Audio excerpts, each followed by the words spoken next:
Betrayed by rich cousin, family humiliated me, I returned a millionaire and denied everything.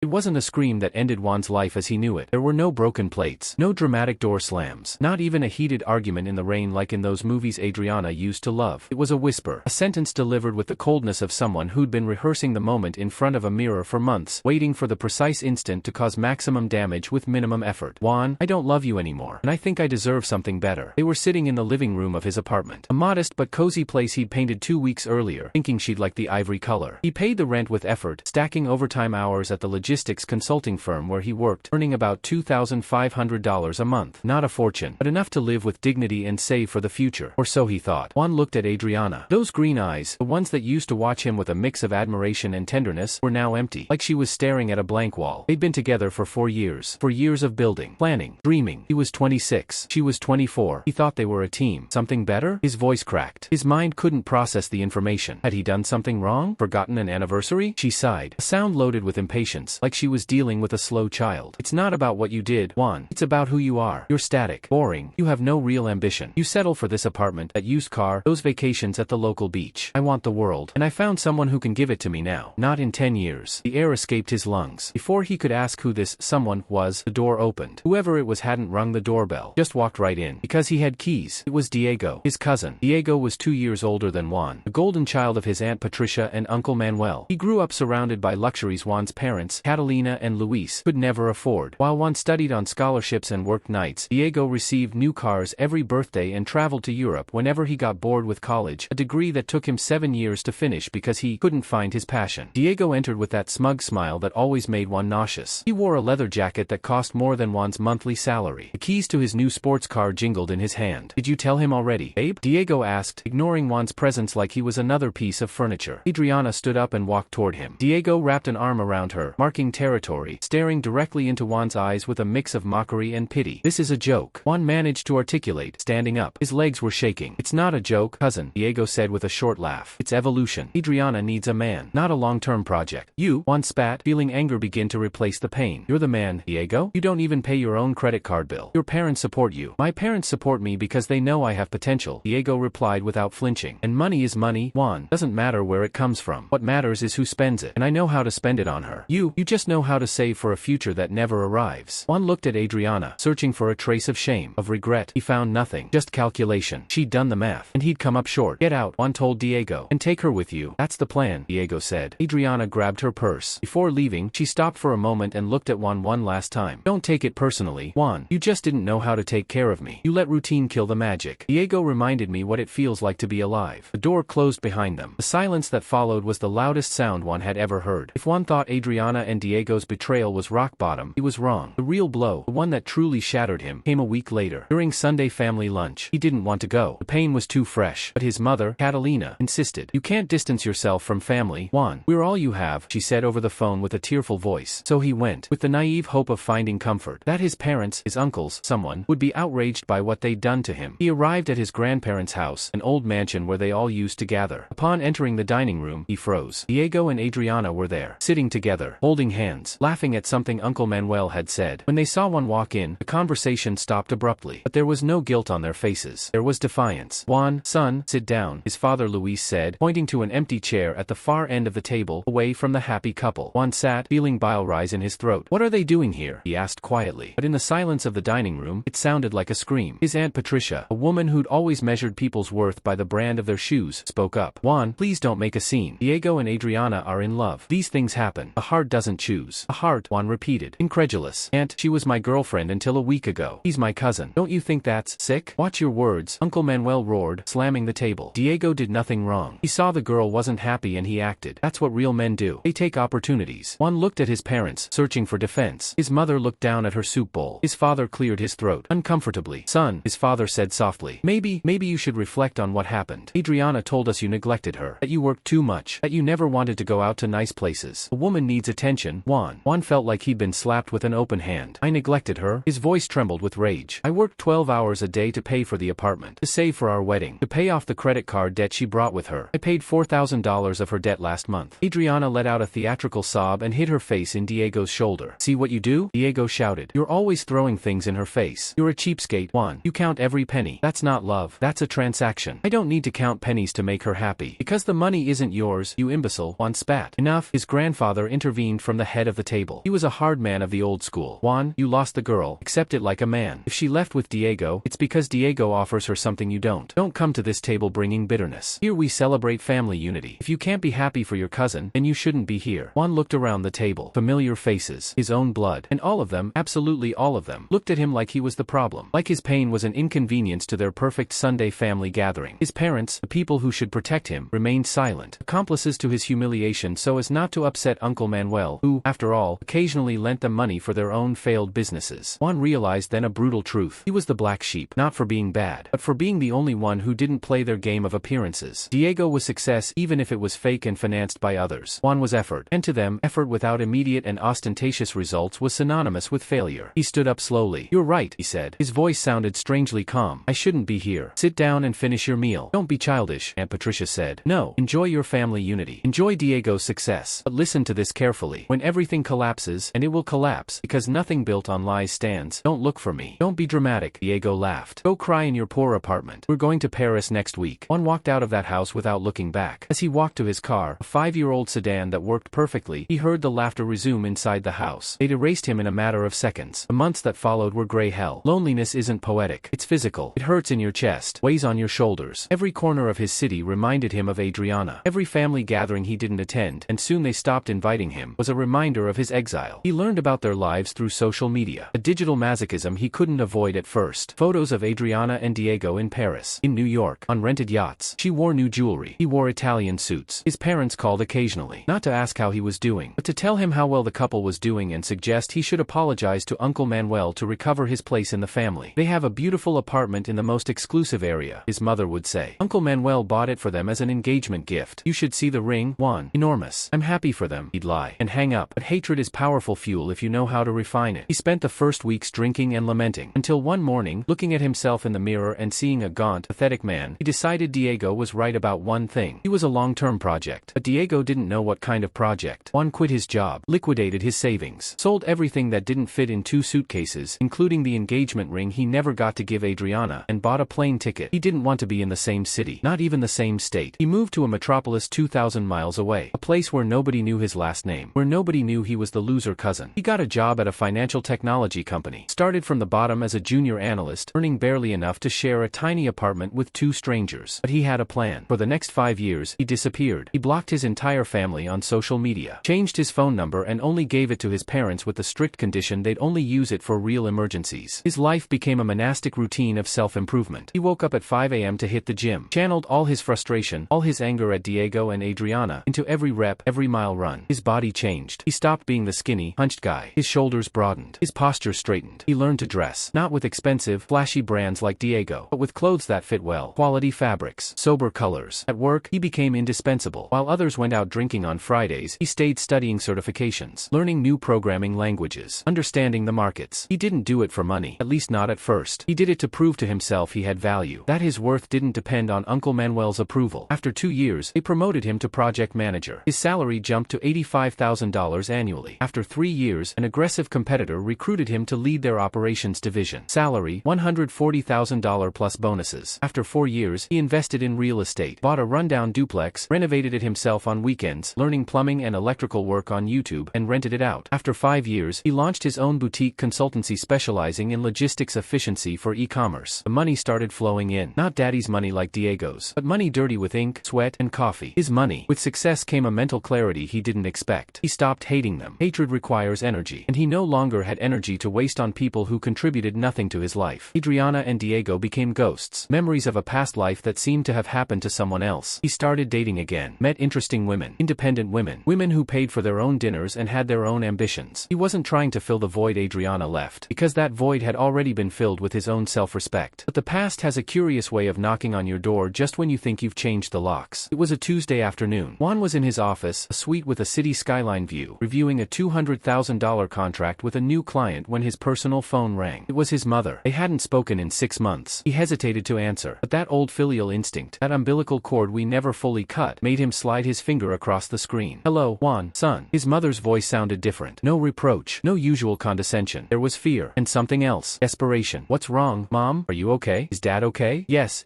we're healthy. It's just, we're celebrating your grandparents' 50th wedding anniversary. The golden anniversary. Send them a gift from me. You know I don't go to those things. Juan, please," she begged. "Your grandfather is very old. This might be the last big party we have. He's asked about you. Everyone asks about you. They say they've heard you're doing very well." Juan smiled bitterly. So the news had traveled. Surely some mutual acquaintance had seen his professional profile or his company in some industry magazine. "I don't have time, Mom. I have a company to run. It's this Saturday at the country club. It'll be something big. Please, son, just come. Do it for your grandparents. And we need to see you. Things aren't like they used to be." There was silence on the line. He could hear his mother's labored breathing. "What do you mean? Just come, Juan. Please, we miss you." He hung up and turned to the window, looked at the city he'd conquered. He felt untouchable, but he knew it was a lie. If he didn't go, there'd always be that doubt. If he didn't go, they'd win, because they'd think he was still hurt, still hiding. Going wouldn't be surrender. It would be victory. He decided to go, but he wouldn't go as the one who left, the sad kid in the old sedan. He'd go as who he was now. He booked a first-class flight, rented a car at the destination airport. Not a flashy sports car like Diego used to like, but a black German sedan. Armored, elegant and discreet, but screaming power to anyone who understood engines. He packed a suitcase with his best suits. Bought a watch he'd been eyeing for a while. A classic Swiss chronograph. $11,000. Not to show off, but as armor. Saturday arrived. He drove to his hometown with supernatural calm. Entering the city limits, he felt a pang of nostalgia, but it was fleeting. The streets seemed smaller, the buildings grayer. He had grown. The city had shrunk. He arrived at the country club. The valet's eyes widened at the sight of the car. One handed him the keys and a $50 tip without looking back. He entered the event hall. Chandeliers, tables with white tablecloths, soft music, the same pretension as always. He saw his uncles, his distant cousins, his parents, and then he saw them. They were near the bar. Diego held a whiskey glass like it was a lifeline. He'd gained weight. His face was swollen, red, with the marks of someone who drinks too much and sleeps too little. His suit, though expensive, fit him tight, had a visible stain on the lapel. His hair, once perfect, was thinning at the crown. Next to him stood Adriana. Juan stopped for a second. The image of the unattainable goddess he'd kept in his memory crumbled. Adriana looked tired, very tired. She wore a dress that seemed several seasons old. Her makeup tried to hide deep dark circles and expression lines marked by bitterness, not laughter. She wasn't ugly, but the inner light, that spark he'd fallen in love with, was extinguished. She looked like a 40-year-old woman trapped in a 30-year-old's body. Diego was saying something in her ear with an aggressive gesture. She looked at the floor, nodding with resignation. The golden couple, the ones who were going to eat the world, looked like they were being devoured by it. Juan took a deep breath, adjusted his shirt cuffs, and walked toward the center of the hall. His mother saw him first. She dropped her glass and ran toward him. "Juan, you came." Her shout alerted the others. The hall went silent. All eyes turned to him. His father approached, giving him an awkward hug. Juan noticed he'd aged considerably. His suit looked worn. "Son, it's good you're here," his father said with wet eyes. Juan greeted his grandparents with respect. His grandfather looked him up and down, evaluating his suit, his watch, his posture. He nodded, a silent concession of approval that years ago would have made Juan happy, but now left him indifferent. Then the circle opened and Uncle Manuel appeared. He no longer had that lion's arrogance. He looked smaller, hunched. "Juan," he said, forcing a smile. "The prodigal son returns. We've heard great things. They say you have your own company." "That's right, Uncle. I'm doing well." "Excellent, excellent," he said, rubbing his hands nervously. "Families should always prosper." Behind him, Diego and Adriana approached. Adriana's reaction was visceral. Her eyes opened wide. She scanned his figure, stopping at the details that screamed success. There was a flash of something in her eyes. Regret, desire, calculation. Diego, meanwhile, frowned. He tried to adopt his old posture of superiority, but failed. He swayed slightly. He was drunk. Well, Diego slurred. The poor cousin bought himself a new suit. "It's rented, Juan." The silence in the group was tense. They waited for his reaction. They expected the submissive Juan who'd lower his head. Juan smiled. A calm, cold smile. "Hello, Diego." "No, it's not rented, and neither is the car outside. How are you? You look lived in." Diego turned red. "I'm great. Investments. You know, the market's tough, but the smart ones survive. Adriana and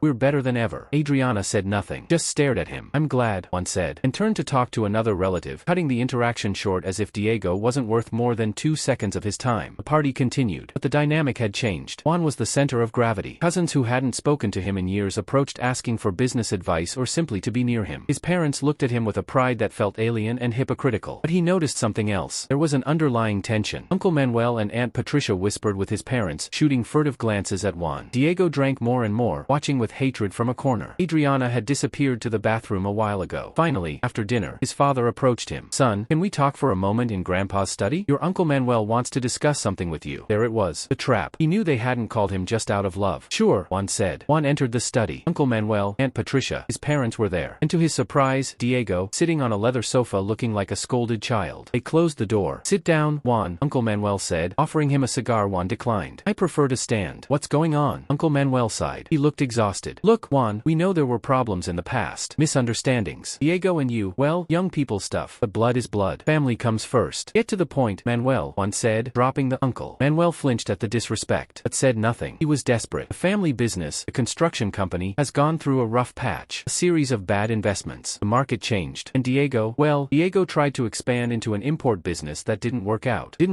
Aunt Patricia intervened tearfully. My poor boy was scammed. He was a victim of criminals. Juan looked at Diego. He wouldn't meet his eyes. The thing is, Manuel continued, we're in a delicate situation. Very delicate. We're about to lose the house. This house, your grandparents', is also mortgaged as collateral. Juan felt a mix of shock and dark satisfaction. The cardboard empire had gotten wet. And what do I have to do with this? We need liquidity, his father said, intervening. Your uncle needs a loan, a bridge, just until a government contract closes next month. We know you're doing well. We know you have capital. How much are we talking about? Juan asked, just out of morbid curiosity. $250,000, Manuel said quickly. We'll pay you interest. Double what the bank charges. Your family. Juan laughed. He couldn't help it. A dry laugh without joy. Let me understand. 6 years ago, at that same table, you called me a failure, a cheapskate, and less than a man. Diego took my girlfriend and mocked my poverty. He pointed at his parents, told me it was my fault for not having money. And now you want my money to save the lifestyle you used to humiliate me with? The past is the past, Aunt Patricia shouted. You must forget. Grudges are poison. Besides, there's another matter. She made a signal. The study door opened. Adriana entered. Her eyes were red from crying. She stood by the door, hugging herself. Adriana and Diego are going through a difficult time, his mother said softly. Diego is very stressed about the debts. He can't be a good husband right now. And Adriana, she's admitted she made a mistake. Juan's brain took a second to process the insinuation. He looked at Adriana. Juan, she said with a trembling voice. I'm sorry. I was stupid. I got carried away by the lights. I promises. Diego isn't who I thought he was. He's a child. You were always the man. You were always my rock. She took a step toward him. I've thought about you so much these years. About what we had. If you'd help us, if you'd help the family, Diego could go to another city to start over. And us, maybe us, we could talk. Start fresh. I never stopped loving you, Juan. I was just confused. The silence in the room was absolute. They were offering him a package deal. Save the family. Get rid of Diego. Get Adriana back. Like she was a prize. Like his dignity had a price tag of $250,000. Juan looked at Diego. He was crying silently. Defeated. He was willing to sell his wife just so daddy would pay his gambling debts or shady business losses. Juan looked at his parents. They waited anxiously, thinking this was what he'd always wanted. He looked at Adriana. Beautiful, yes, but broken. And worst of all, opportunistic to the core. She was coming back to him not out of love, but because now he was the provider, the winner. Juan felt absolute calm. The last vestige of pain remaining in his heart evaporated, replaced by crystalline clarity. He walked to the door, passing Adriana without touching her. Put his hand on the doorknob. No. The word hung in the dense air of the study, heavy and absolute. It was like he'd fired a silenced weapon. No boom. But the impact was lethal. What did you say? Uncle Manuel stammered, his face losing what little color it had left. He loosened his tie like the air had suddenly become unbreathable. Juan turned slowly, releasing the doorknob to face them all one last time. He wanted this moment burned into their retinas. I said no, he repeated, enunciating each syllable with surgical precision. I'm not loaning you $250,000. I'm not saving the construction company. And I'm definitely not buying Adriana back like she's a used piece of furniture you're trying to return to the store because it came out defective. Juan, Aunt Patricia shrieked, clutching her chest. It's your family. Your cousin could go to jail if he doesn't pay certain debts. You're going to let your own blood rot? My own blood let me rot 6 years ago, Juan replied, his voice cold as ice. Diego isn't a victim, Aunt. He's the result of your parenting. You taught him he could take whatever he wanted without consequences. You gave him cars he didn't deserve, positions he didn't earn, and women he didn't know how to value. Now that reality is sending him the bill, you want me to pay it? Juan walked toward Diego, who remained slumped on the sofa. He crouched to be at eye level with his bloodshot eyes. Tell me, Diego, where's the potential now? Where's the bright future? You told me I was a cheapskate, that my love was a transaction. And look at you now. You're willing to let your wife go back to me just so I'll clean up your messes. That's not love, cousin. That's prostitution. And you're the pimp. Diego let out a choked sob but didn't have the courage to meet his eyes. Juan stood and faced Adriana. She was pale, tears streaming down her cheeks, ruining the makeup trying to hide her decay. And you, Adriana, you didn't know how to take care of me. That's what you said. I want the world. Well, you had the world. You had the trips to Paris, the fancy dinners, the sports car. What happened? The money ran out? And so did the love? No, it's not just the money, Juan. She sobbed, trying to grab his hand, but he pulled away. He changed. He became aggressive, unfaithful. I miss you. I miss our peace. You don't miss me. Juan cut her off. You miss security. You miss having someone solve your problems. If I were still the same logistics employee making $2,500 today, you wouldn't even look at me. You're looking at me because my suit costs more than your husband's car, and because you you know I can pull you out of this hole. But I have news for you, Adriana. I'm not that man anymore. And you're not the woman I loved. That woman died the day she walked out my door with my cousin. What I see now is just a stranger, an opportunist." The silence was broken by his father, Luis, who stood up trembling with indignation. "Juan, enough," he shouted, though his voice lacked authority. "You can't talk to us like this. We raised you. We gave you life. You have a moral obligation. Your grandparents are going to lose this house. Then sell it," Juan said, shrugging. "Move to a small apartment. Learn to live within your means. Like I had to. You didn't defend me when they humiliated me. You sat there eating your soup because you were afraid of Manuel's money. Well, now Manuel has no money, and I have no fear. You're a monster," his mother whispered, looking at him like he was a stranger. "Money has corrupted you." "No, Mom. Money just revealed who you are. Actually, money is an amplifier. It made Diego a useless, arrogant man. It made you servile. Me? It gave me the freedom to say no and walk out of here without looking back." Juan pulled his checkbook from his jacket's inner pocket. For a second, he saw a glimmer of hope in Uncle Manuel's eyes, a pathetic spark of greed. Juan wrote a check quickly, tore it out, and let it fall on the coffee table. "There you go. $20,000. Manuel looked at the check with disdain and confusion. "That doesn't even cover a month's interest on the debt with the lenders." "It's not for the debt," Juan clarified, buttoning his jacket. "It's for my grandparents, so they can pay for a dignified move or a rental deposit when the bank takes this place. Make sure it reaches them. If I find out a single penny went to Diego's debts or Adriana's whims, my lawyers will make sure you regret it for the rest of your lives." He headed for the door. "Juan, wait," Adriana said, her voice broken. "What am I going to do? I have nowhere to go." Juan stopped, but didn't turn around. "Get a job, Adriana. Start from the bottom. It's amazing how much you learn about yourself when you earn your bread with your own sweat. It'll do you good." He walked out of the study and closed the door behind him. The sound of the metallic latch was the most satisfying period of his life. He crossed the party hall, ignoring the curious stares of guests who didn't know that a few meters away, the family's core had just imploded. He stepped out into the fresh night air. The valet brought his car. As he drove back to the city to catch his flight, Juan thought he'd feel sad, thought there'd be pain, but there was only lightness. It was like he'd taken off a backpack full of stones he'd been carrying since childhood. Juan sat on the terrace of his house, a modern property facing the ocean on the west coast. The sun was setting, painting the ocean orange and violet. He had a glass of wine in his hand and his laptop closed on the table. His company sold 6 months ago for an 8-figure sum. Now he did private consulting and invested in startups of hungry young people, the same kind of hunger he used to have. He wasn't alone. Inside the house, he heard Clarissa laugh. Clarissa was an architect, a brilliant, funny, and fiercely independent woman he met at a conference. She didn't need his money, and that's what made spending it on her a pleasure, not an obligation. They were expecting their first child next winter. He knew little about his family, and the little he knew came from distant rumors that no longer bothered him. He knew they'd lost the grandparents' house. His grandparents now lived in a state-funded nursing home, though one anonymously sent a monthly supplement so they'd have better care and a private room. He didn't want them to know it came from him. Didn't want to open that door. Uncle Manuel declared bankruptcy. He and Aunt Patricia lived in a rented apartment in a peripheral neighborhood. He worked as an insurance salesman now, an ironic blow for someone who despised salary workers. His parents stayed with them, trapped in their own web of codependency and bitterness, blaming him for their disgrace at every family gathering, turning him into the villain of their story so they wouldn't have to accept they were the architects of their own ruin. Diego